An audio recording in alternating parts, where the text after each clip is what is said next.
شما کریسمس رو جشن میگیرین یا نه؟ بریم من مردم بپرسیم. از اون نه، ما جشن نمیگیریم. نه. چرا باید جشن بگیریم؟ من جشن نمیگم، به کریسمس اعتقاد زیادی ندارم.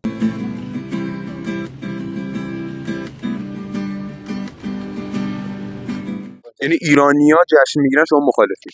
مخالفیم که هر کسی سلیقه خودشه، اما خب عید ما عید نوروزه و ما اون شوق و اشتیاقمون رو برای نوروز داریم تا برای کریسمس. چون ما نوروز داریم، جشن باستانی نوروز، به خاطر همین جشن میگیریم. من نوروز جشن بگیریم خیلی هنر کردیم. همین اتفاقای ایران رو جشن بگیریم خیلی هنر کردیم تا بخوایم حالا یه فرهنگ دیگه و جریان دیگر رو. البته میلاد مسیح و بالاخره یکی از پیامبراست، هممون گرامی داریم، ولی خب یه اتفاقی مثل